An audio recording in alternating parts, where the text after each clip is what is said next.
Больше не надо будет оббивать пороги инстанции, мотаясь по городу с ребенком. В Сыктывкаре в этом году должен открыться семейный МФЦ, где вся работа будет построена по принципу одного окна. Оформить мат-капитал, записать ребенка к психологу или получить выплату по беременности. Направления помощи населению разные. Такие многофункциональные центры уже открываются в регионах страны.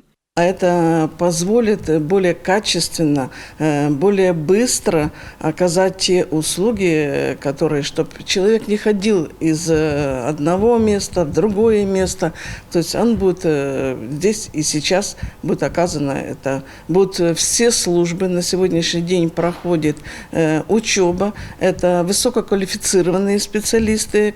Семейный МФЦ откроют на базе Центра социальной помощи семье и детям, но у него будет свое здание на Первомайской, 11. Для ремонта и оснащения деньги выделяют из республиканского бюджета. Поддержка семей с детьми – основной вектор социальной политики республики. Так, с начала этого года по инициативе главы в Коме вдвое вырос размер регионального материнского капитала – до 300 тысяч. Если же молодой маме еще нет 25 лет, она получает 500 000 рублей.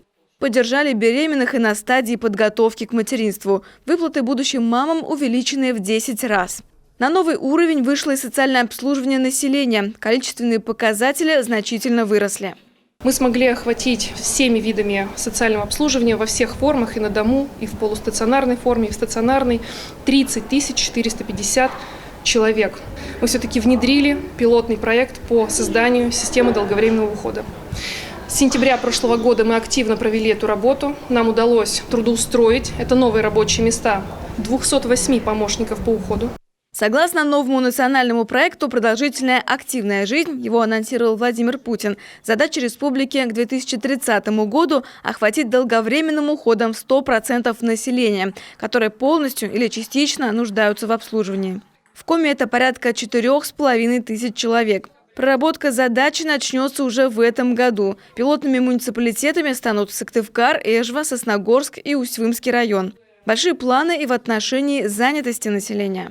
Мы понимаем, что наше будущее в этом направлении, в этом году мы особое внимание этому уделим. Мы будем особый акцент делать на трудоустройстве молодежи, широкой категории молодежи, людей с инвалидностью и, конечно же, участников специальной военной операции. Помощь участникам спецоперации – еще один огромный пласт работы министерства. С прошлого года в республике работают социальные координаторы, которые охватили уже около 5000 человек, нуждающихся в поддержке. Это ветераны специальной операции и их семьи. Но работа министерства не ограничивается только материальной или консультативной поддержкой. В год семьи в Коме пройдет масштабный конкурс. Семьи покажут свой видеоролик о своих традициях, о досуге. А также семьям предстоит приготовить семейное блюдо в телевизионном эфире, а также продемонстрировать свои творческие способности. Голосование пройдет народное. Семью победителя выберут зрители. Республиканский конкурс «Семья, богатство Коми края» пройдет во всех городах и районах. До 15 мая отборочные этапы, а после победители примут участие уже в республиканском туре. За победу в конкурсе министерство готовит ценные подарки. Екатерина Родина, Алексей Паршуков, телеканал Юрга.